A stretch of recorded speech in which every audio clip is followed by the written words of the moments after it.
Since we have a quiz planned for Wednesday, I thought we'd spend a little time reviewing. This quiz will only be on the simple inequalities, even though we started talking about the compound. So today, let's review the simple inequalities. We'll start off by looking at a possible solution, and we have to determine whether this number, when substituted in, makes a true statement.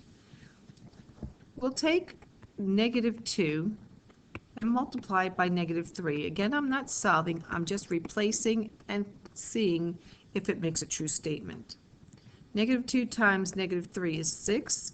6 minus 1, is that greater than 7? 5 is not greater than 7, so -3 is not a solution.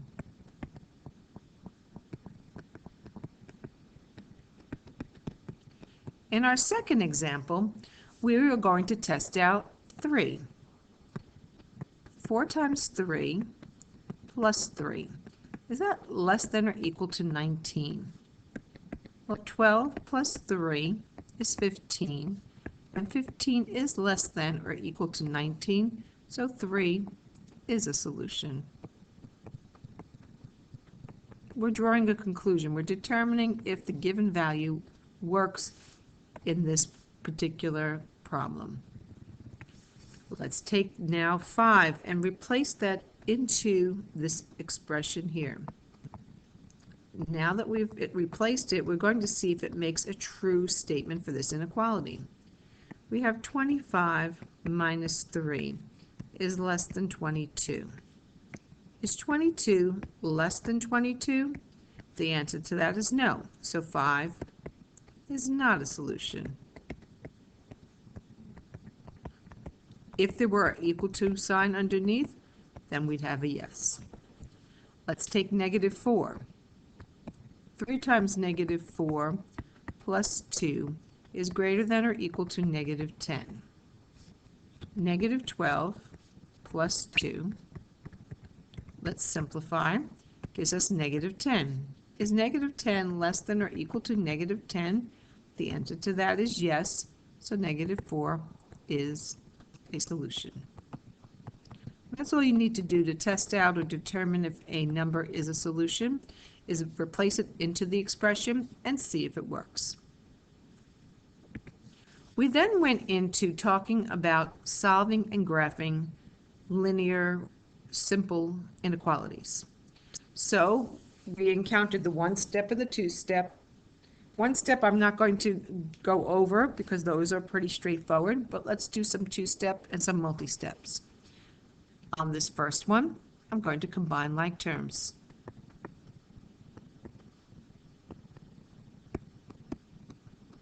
I'll do the inverse. I will add. Whatever operation you see, you do the opposite. I now see multiplication, so I'll divide. I get x is less than 7. I would then do a rough sketch here of a number line. I'll be sure that I have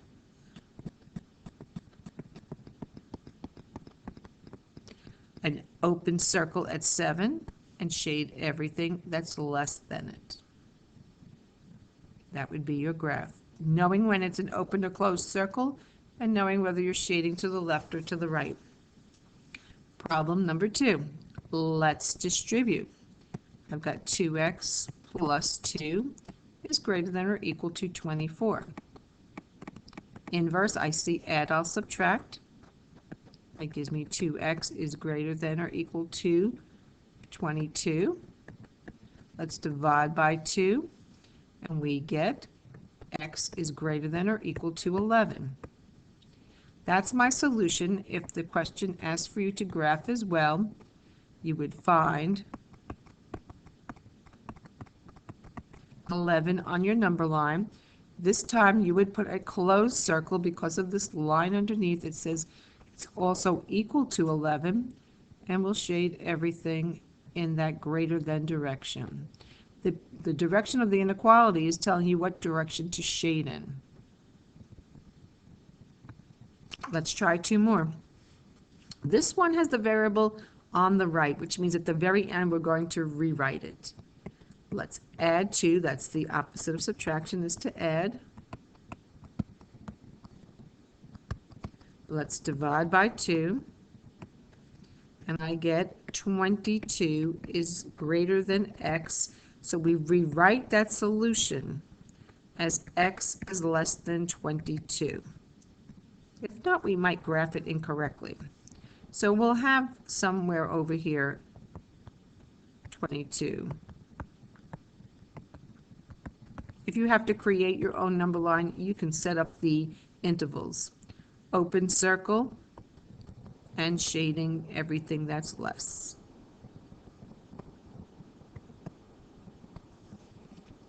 One more of this type. Combine some like terms. That gives me a negative 5x. Minus 1 is greater than or equal to 39. The inverse operation of subtraction is addition. That leaves me with negative 5x is greater than or equal to 40. We'll divide by negative 5, and hopefully you remember that when you divide by a negative, you reverse the direction of your inequality. X is less than or equal to negative 8.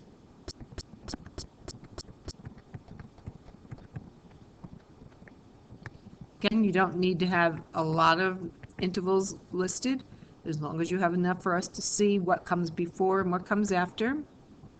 Okay, so I have a closed circle at negative 8, and I shade everything that is in the negative direction. Less than goes to the left. Let's try a problem with variables on both sides. Again, nothing to simplify. Always check that first. Nothing to simplify on the left or the right. So we'll gather or collect our variables to one side. Since I have a positive 5x, I'm going to subtract it on both sides. I now have 4x plus 2 is less than 18. Inverse, let's subtract. And lastly, divide.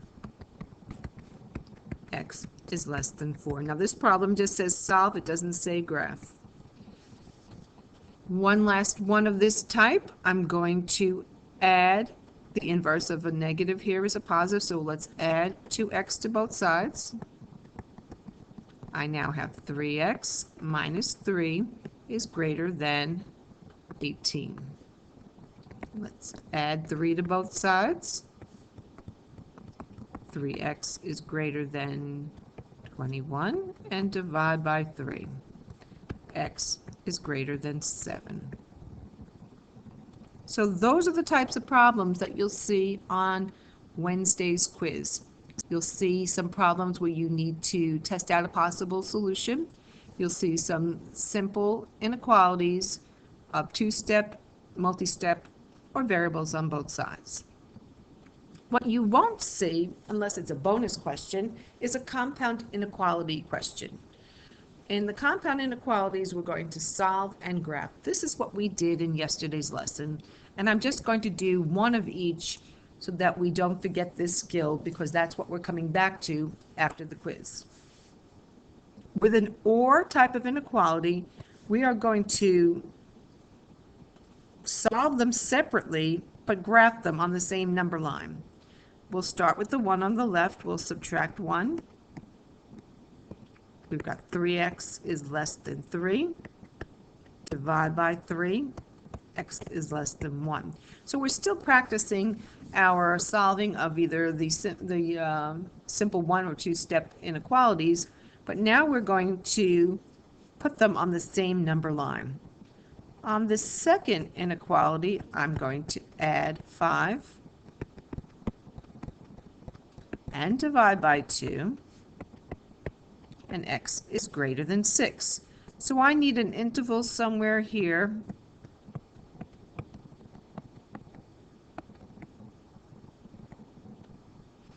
I'm going to graph the one on the left first. It says x is less than 1.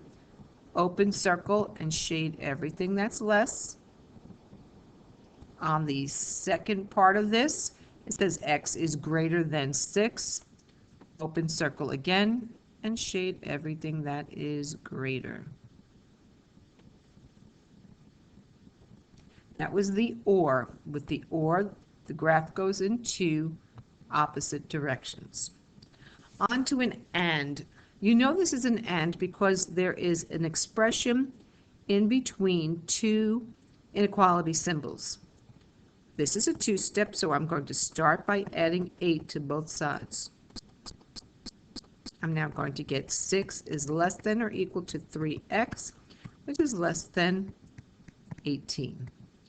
To isolate x, we'll divide all sides by 3, and that will give us 2 is less than or equal to x, which is greater than 6. And as I did in yesterday's lesson, I broke this up because I always start my inequality with x. So on the left, I have x is greater than or equal to 2, and since they're connected in the middle, x is less than 6. Here's my number line. I need something at 2 and 6. 3, 4, 5, 6. Okay. Closed circle at 2. It says that x is greater than or equal to 2, and I need an open circle at 6 and shade everything in between. And there is my compound inequality. We'll do a few more in class, and bring your questions, so anything you want to review, we'll do at that time.